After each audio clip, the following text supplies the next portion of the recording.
I saw a Chevy S10 older model, like a 90 something, like the one my dad used to use for work. And my defense mechanism kicked right in. In a millisecond, I scanned the area for children to protect, make sure that there was no one around there just by seeing this truck. I saw there were no kids, that was okay, and then my protection immediately went to myself.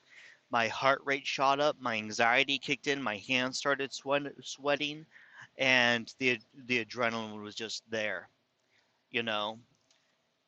And I did not expect that, but my father was just so extremely, so highly abusive that it makes sense for my body to respond in such a way. But when you are a victim of such abuse, my parents were very narcissistic, very extremely narcissistic abusive.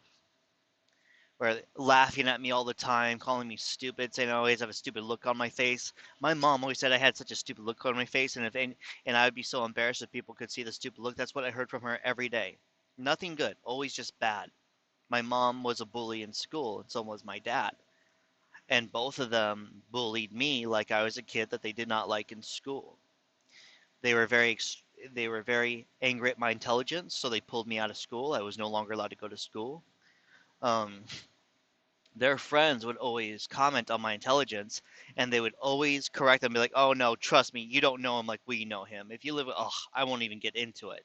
And that's something narcissists do. They'll say, "No, that's not true. They're not good or intelligent. Oh, there's so much. I'm not even going to talk about it," because they don't have anything to say. They just want people to dislike you. They hate you. And then you have the child that they put everything into, like my sister. Talking about she's so great, she's so amazing. They really built her up, and she is like my father, she's a psychopath. And when you're raised around this, when you're surrounded by your whole narcissistic family, and you are like the whipping boy for your narcissistic sibling, and you are the one that takes the brunt of everything throughout the whole family, and they smear your name and lie to you to the rest of the family members. Now the rest of the family members think things about you that are not true. When the little bit of the stuff that got back to me for things that my parents said about me and then things my sister said about me, I thought that they were joking because it was just so stupid that it sounds like it would be a joke. And I thought, wow, I got dozens of family members, extended family, and none of them ever told me anything. And I have no family. My uncle died recently, and that was a really bad freaking day for me. Um, there was someone that I was investing in our friendship, and she blew me off that day in the same way that she made it known to me is very harmful to her that she would never do to anyone. She did that to me because I did something nice for her. She is very judgmental. I was trapped in this truck in the rain because I mean, it was a bad day. Then I find out that my uncle had died a few months prior, and none of the family told me anything. Nothing. It was really difficult for me to get through that. But the feeling of abandonment and loneliness when you have your favorite uncle die and you never got to tell him, and you're waiting to get back home to California so you could tell him what he means to you, because you could feel he's going to be dying soon because of his age. And then that happens, just terrible. Just terrible, you know? And it's just very traumatic. That's why, it's not just my parents and everything, but it's all of that stuff related to my parents. Yeah, they beat me, they hit me, they would always call me terrible names and say I'm stupid and just stuff like that all of the time, all of the time. And if I succeed at something and I beat the odds, and they take credit for what I did, along with them turning the family against me. Along with the memories of the family abandonment, all of that came together when I saw that car. And this is how it's going to be for the rest of my life. That and abandonment.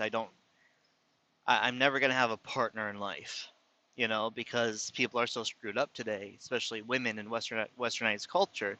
It's just not going to happen. I'm not going to get a partner in life because I've been smeared. My name has been smeared by the government, you know. And I protected a lot of kids. I helped a lot of kids and got in a lot of trouble for it, And now no one wants anything to do with me. And I just honestly, I'm thinking, okay, I'm 43 years old. Hopefully, in another 40 years, maybe 30 years, I just won't be around anymore. I hope. And I continue to donate my life into helping people and protecting people, trying to do the things other people just aren't willing to do. And maybe I'll make a difference in other people's lives. And maybe other people can enjoy their time together with their family. And that will be because I contributed to that. But boy, this is just so tough. And it's so hard to just live this way with so much trauma and anxiety all the time, constant memories, constant nightmares of such a terrible, traumatic childhood with such evil parents.